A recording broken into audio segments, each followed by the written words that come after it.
All right, y'all, get in here. We have got some dastardly old Dems up to their old tricks. Have to make sure to distract everybody. Make sure you throw something against the wall because eventually something's going to stick. And we're back at the old Epstein files. Yeah, this is a thing again, apparently. 5 seconds ago, the shutdown was all we could talk about for 40 days. And now, magically, the Epstein files is number one of importance. Do not miss what is happening under the surface. They want you to look here. Make sure you see here, because I'm going to walk you through the entire thing right now, including a whole bunch of people who are saying some pretty uncomfortable things about this entire thing. I'm going to get into it right now. Everything will be linked in the description box below. Guys, hit that like button, subscribe to the channel, turn the notification bell on. Those notifications in YouTube algorithm has been particularly pesky the last few days, so make sure you help it out along with its desired outcome and share this out. Of course, emojis, chats, comments, all of it is welcome. Any type of engagement is possible would be amazing. And let's jump over to the proper scene. I want to make sure you see on X at Braden LOA. All right, listen, I'd love to have you over there, but we're about to dive into something, and it's not going to be what you think it's going to be. I'm not going to sit here and tell you what's in these stupid files. I'm not going to tell you who did what. I'm not going to tell you any of that stuff. That's not for me to say. However, what I am going to do is I'm going to show you which people are hovering over this topic and which people just got their hands caught in the cookie jar. Because if you cannot see that it has not been mentioned for 40 days in the Republican shutdown, and then they had to change the subject after they got their face kicked in, it's kind of transparent. Just a smidgen. But don't worry, we're going to get into the entire thing. All right, listen. Okay, guys, we got 5x5 audio, video. Everything is good. Amazing. Thank you. I love your channel. Keep telling the truth. God bless you. Roger, thank you very much. Make sure you tell your friends because this is how we grow. All right, let's dive right into this. I'm going to show you something that I relish, and then we'll get into the main topic. But I always come with an appetizer, a soup du jour, if you will. And this one, it tastes like socialism because it's AOC. But anyway, let's get into this. Watch this. Her big fear. Her big fear. Watch this. Especially with this administration, my concern is that the lesson that they're learning is that Democrats are weak, and that next time we just need to hurt working people and working Americans more to get them to fold.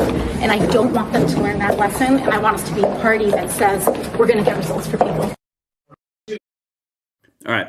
Did you catch that? Just in case you guys didn't catch that and the audio didn't come through properly, she said, I hope they don't have to learn the lesson that we have to hurt working people even more to get what we want because then it's harder on us.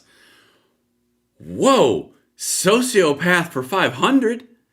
Anyway, let's keep on going. Susan Holjick with a super chat. Thank you so much, Susan. $1.99. I appreciate every bit of that. Thank you very much. Oh my goodness gracious, Josh Mayo got a notification. All right. Let's keep on going. Fred says I can't stand her. I don't blame you. I don't blame you at all. All right, now we're going to keep on going on that little theme. Remember that whole thing I just showed you about AOC? It was like 10 seconds ago. I know, a long time ago. AOC and the whole, like, we got to be taken seriously. Yeah, then Chris Cuomo started talking. Again, this is just the appetizer. We're just now getting into everything. Look at this. Chris Cuomo, you take it away while everyone gets in and assembles. Watch this, guys. Of this being the longest government shutdown.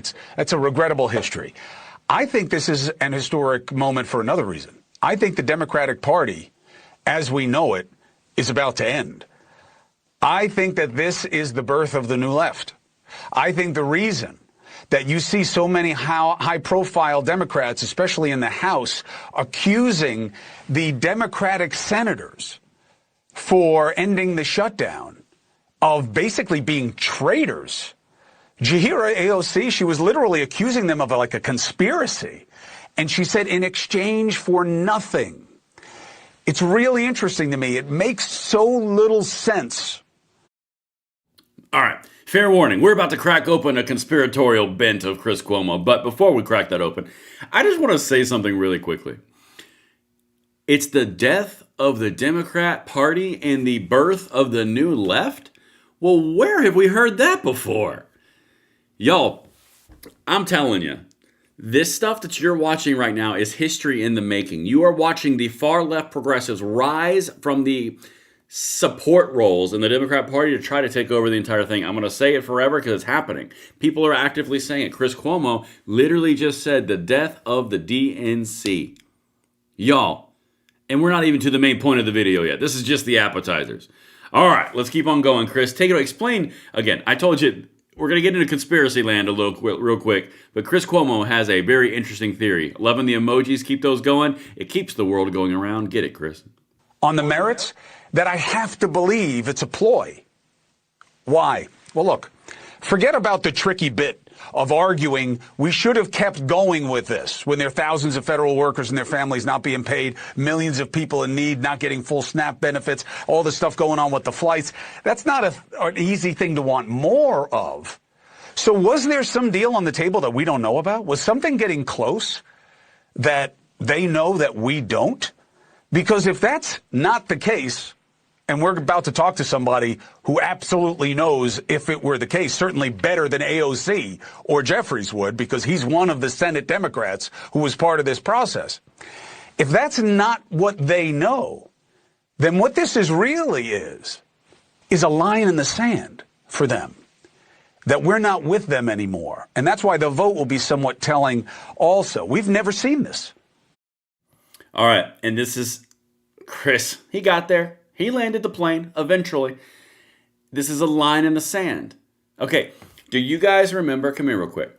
Do you guys remember when I stopped the video in 2 separate videos this week with one of the talking pundits on the left, the Democrats, who openly identified herself as an establishment Democrat?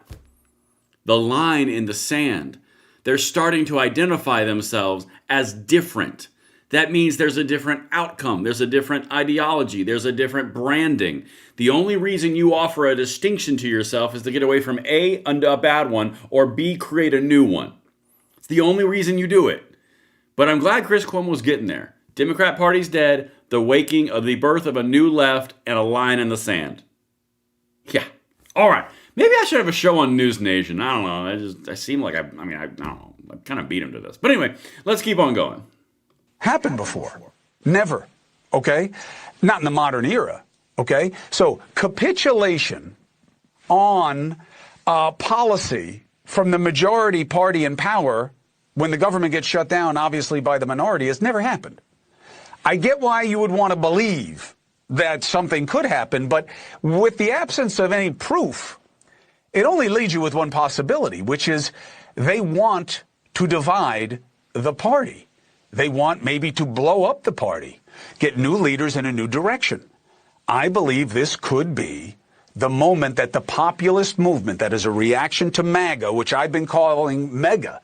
It's not the same, but it's fueled in reaction to MAGA and by the Democratic Socialists of America and with their new allies who are playing with some fundamentalist culture. Yo, good Lord. They want to blow up the entire thing? Progressives have partnered with the Democratic Socialists to make a new party? Yo. Okay, and that's just the appetizer. I got a super chat over here. Jamie West with $5. The fresh new face of the Democratic Party. I know. Let's have a woman like Hillary run for president. Yeah, maybe they'll do it again. Maybe they'll do a Kamala Harris, Hillary Clinton ticket. That'd be delicious. God, guys, it's wild. But this isn't even the main reason we're here right now. I got to jump over to something. And if you guys are just now getting in here, perfect timing. Hit that like button, subscribe to the channel, turn the notification bell on, chats, emojis, and content is always welcome. Content? Chat? Comments. Comments are always welcome. All right. Listen, this is what you're seeing. And I got to set this up properly because we're about to dive into the whole, all of a sudden, Epstein is the most important thing in the world again.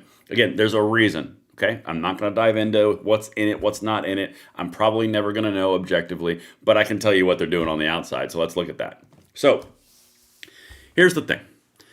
You had for 43 days not a peep out of anybody about the name Epstein. Not a peep.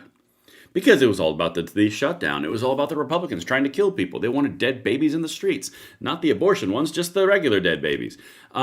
So the Republicans were so evil for 43 days. On point, on brand, on message, nonstop. Leverage, leverage, leverage. American healthcare subsidies. Republican shutdown. Leverage, leverage, leverage. Never ending nonstop. Far left, Democrat, middle left, everybody. All the time. Then, after they get their face kicked in by Donald Trump and by the Republicans, because they actively did, now all of a sudden, Epstein is the number one most important thing that you see coming from the far left accounts on X. You see it on the Democrats. You see it on the mainstream media. You see it everywhere. That is the main thing. That's all they want to talk about. All of a sudden, Epstein has been the entire thing the entire time. But there's a reason, and this is why I'm doing this video, because I want to show you why they did it again. Because normally, you don't see reoccurrences of the same stuff. Usually, they try to gin up new things. And I'm loving the emojis and the movement, guys, but watch this. This is CNN today. Now, CNN was really ready on this whole Epstein thing. Watch this. This is a really good clip followed by a bunch of good ones. We're building towards a very salient point at the end. Watch this. You know, Donald Trump is underwater on basically every single issue he ran on in 2024. But the Epstein files, the Epstein case are especially dreadful for him. What are we talking about here? Well, let's take a look at Trump's net approval rating on the issue. Look, they're all in red. They're all in the negative territory. But on immigration, you know, he's 5 points underwater. Foreign policy, 8 points. Trade and tariffs, he's 17 points. The economy, 18 points. But look at the Epstein case. He is 39 points below water on the Epstein case. His net approval is 39 points in the negative. My goodness gracious. What Donald Trump has been selling on the Epstein files, the Epstein case, the American people, simply put, have not been buying at all, Sarah Seidner. All right. So is there any sign? All right. And he's got a lot more stuff, which is really important as we go into the rest of these clips. Guys, please send this stuff out because I do not know anyone else is covering this like this. So what you're looking at right now is the worst, weakest point from the perception of this polling, which aligns with the resurgence of a point that no one cared about for the last 43 days. Okay? The Epstein thing and Trump's polling numbers, according to CNN, is his weakest link. It's his weakest point on their polling, right? So does it make any sense? Or excuse me, doesn't it make a whole lot of sense that the Democrats would immediately, the day after they are getting eviscerated by their population, by their base, by their lawmakers, against each other, a civil war is breaking out openly and actively, I've been documenting it for you, doesn't it make sense they would want to drop a document that would, or an issue that would make Donald Trump Satan again? Because they can't have the focal point on themselves. They can't have a focal point on the idea that they weren't taken seriously and they got their face kicked in. They have to talk about something how Donald Trump is evil because the entire tenet of the Democrat Party is Donald Trump is evil. There are no policies. There are no tenets of individual ideologies. It is literally orange man bad. Okay? Orange man bad, so we've got to constantly assail orange man. After a decade of this, there's no wonder the DNC has no brand identity. It's because the brand identity is destroy orange man. That's the whole thing. And they go right back into it every time. And watching them try to break out of this after Trump has his second term is going to be comical. But anyway, let's get right back to this because we've got so much stuff that we have got to hit right now. This is all building towards something at the end of this video. So not this one, this whole live. Watch this. And that things have gotten better since there have been some things that have been released. Yeah, okay. Although released by Democrats. There have been some things that have been released. Donald Trump has been trying to make some sort of case saying that, you know, the folks don't necessarily care about it. But take a look here. Approve of the Trump admin on the Epstein case in early July, right, when you had those DOJ droppings, right? It was 17%. Look at where we were by late September, the latest poll I could find it. 20%. You know, we often talk about Donald Trump having this floor, right, of at about 40%. On this particular issue, he is less than half the level of the supposed floor. There is just nobody in the electorate who is buying this. They do not like the way that the Trump administration has been handling this case one iota. Republicans have generally said they like what Donald Trump is. All right, this next point is genuinely a very important point, and this speaks to something a lot broader around accomplishing the goals that we have, because this is the most salient attack that they have. The answer, in my opinion, you guys let me know in the chat, is real simple. Just release the damn files. I mean, just saying. Don't know what's in there, but anyway. All right, let's keep on going, because this is where the Republican tie in, and then we get to the reality. All right, watch this. Doing, generally speaking, how do they feel about the Epstein case? Okay, so you see, approve of Trump on the Epstein case. This is overall, right? And you see 17%, you say 20%. That is way below the 40% floor that Donald Trump supposedly has. How does that possibly happen? It's because of Republicans. Because look at this number. Okay, Republicans who approve of Trump's job as president, 87%. That is basically in line with the long-term average, 85, 90, 95%. But look at the Trump admin's job on the Epstein case. Just 45% of Republicans, less than half of Republicans are even buying what the administration is telling. Look, we're not necessarily sure whether or not this case has moved the ball on Trump's overall approval rating yet, but I can tell you that the more that this case...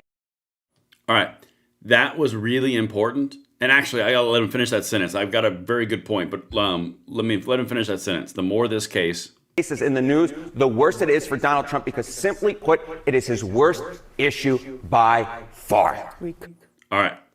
That's the entire point right there. The Democrats think that. The Democrats believe that. So as long as that case is still salient and in the news, they're going to keep on trying to bash him apart with it. That's the entire point, right?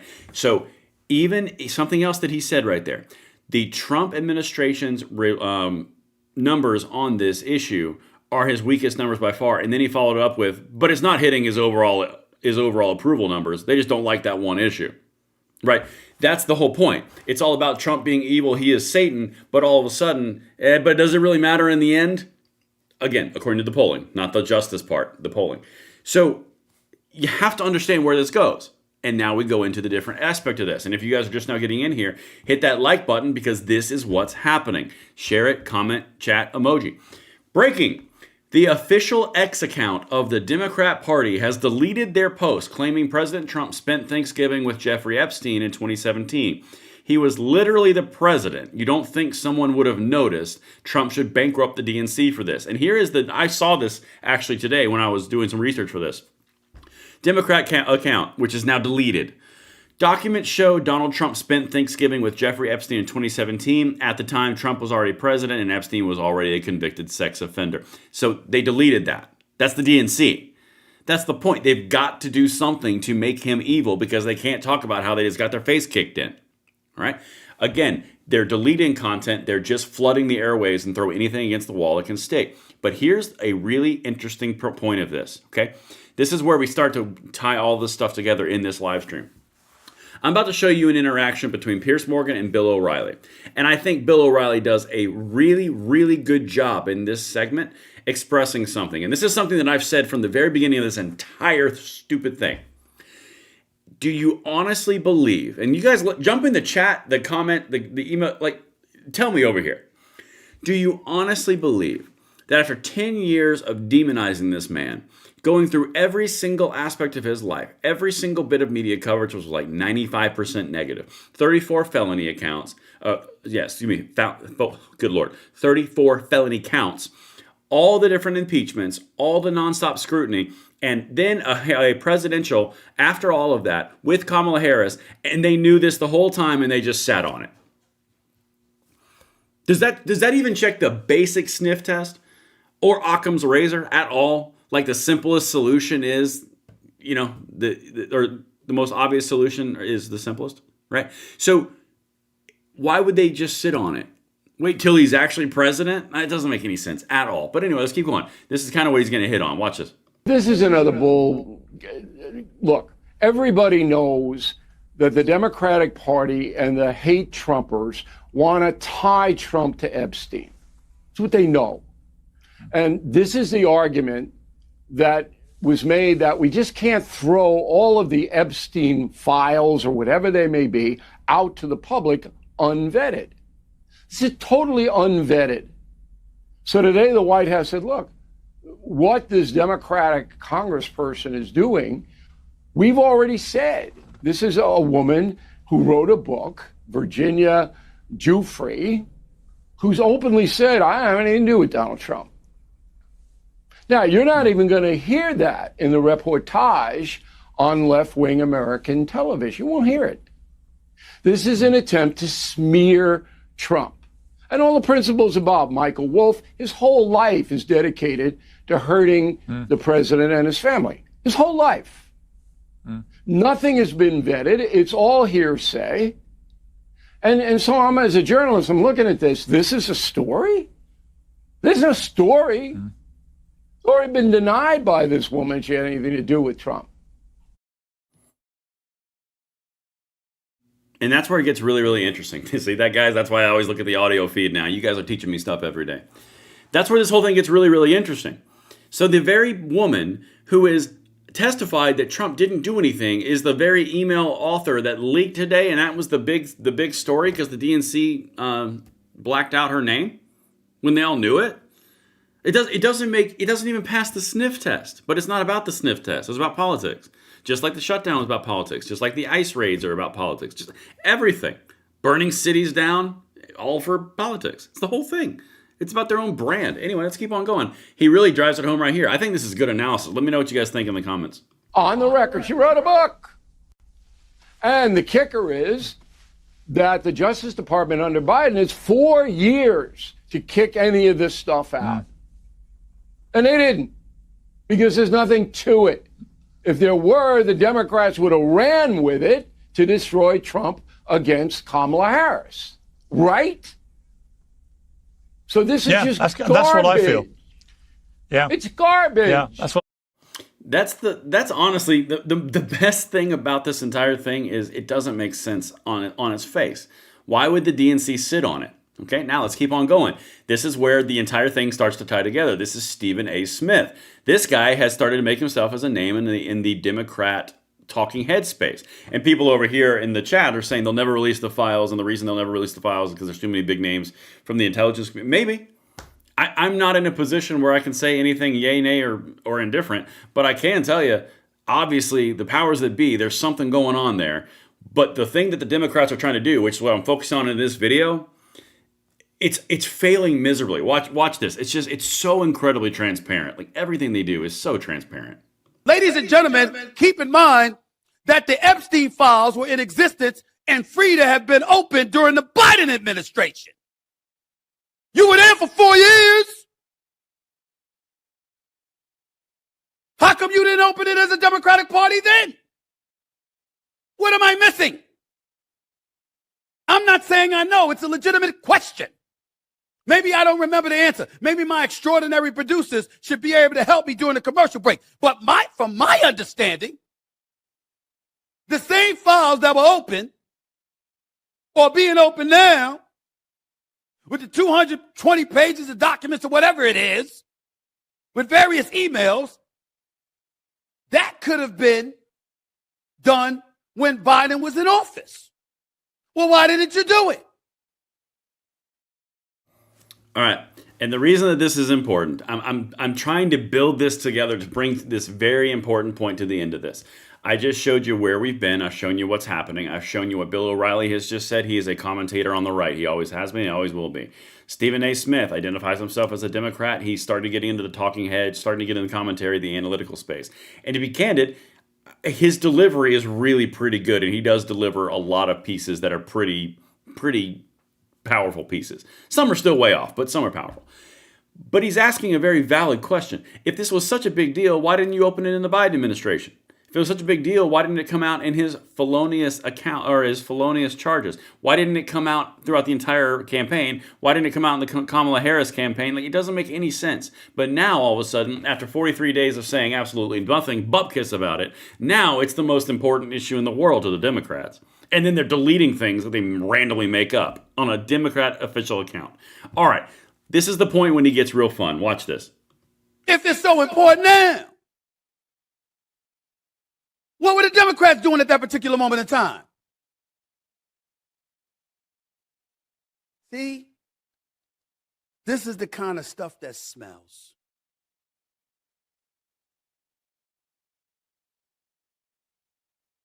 Because my attitude is just deducing how much they despise Trump is if there was some real bona fide dirt on him, since you went after him with the 34 felony convictions, which essentially was deduced to him paying hush money to Stormy Daniels, a porn star, just so she wouldn't reveal their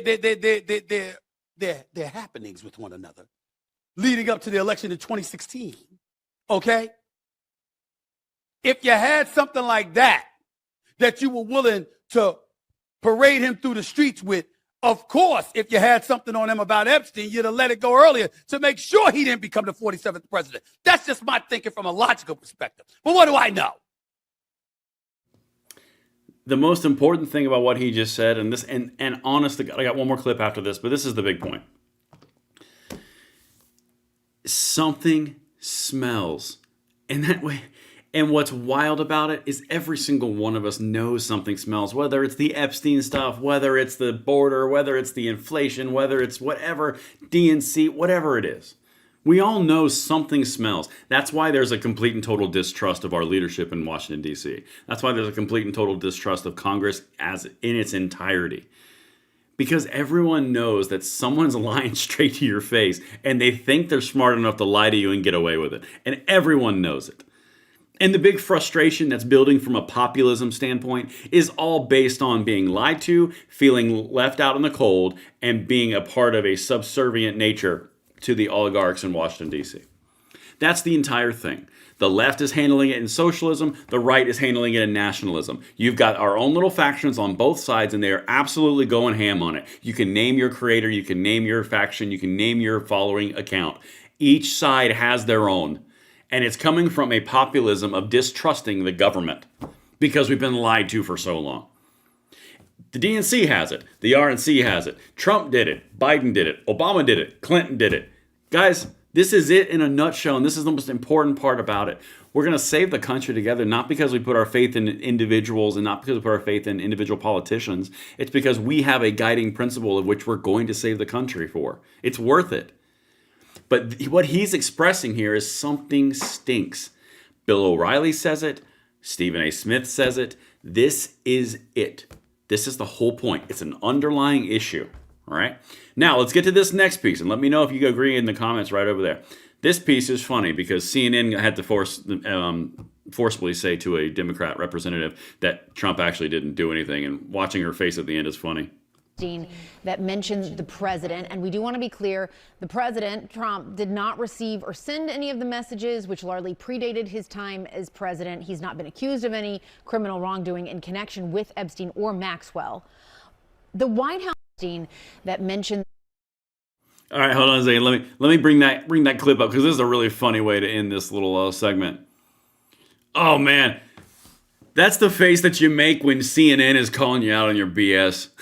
I mean, like, that is not good. It's a bad day. It's a bad day if you're lying and the CNN media calls you out on it. Here's the point, guys. And I see a lot of you responding pretty strong over here with planes, with emojis, with hearts, all those pieces. And I appreciate each and every one of you take it. But here's the thing. We have a growing frustration in this country. And it's rightfully there. It should be there. There is a very significant frustration because we all feel something's wrong and something's off. That's the underlying principle. We each handle in our own ways. We each go in our own directions. That's the whole point. I talk about these things every single night. And honestly, I see where it's going. And it's going to get better in the end. And we are going to save the country together. We are. I know we are. The people behind us are coming up behind us just as strong. The people in front of us are battle-weary and hardened because they took the brunt of the leftist push, and we're kind of hitting the spearhead right behind them. Honest to goodness, we are on the cusp of something really incredible, but you have to stay active and you have to stay involved. That's why I do these things, to show you what's happening behind the scenes and show you the overall move so you are fully prepared to take action off what's happening. And I hope I'm doing a good job of that and I land that plane. So guys, listen, I'm going to get out of here. This was a 28-minute live. I love each and every one of you just the right amount that makes you feel comfortable. I hope I did a good job. Did you right by this video? And I'll see you guys on the next one. I'm Braden. See you later.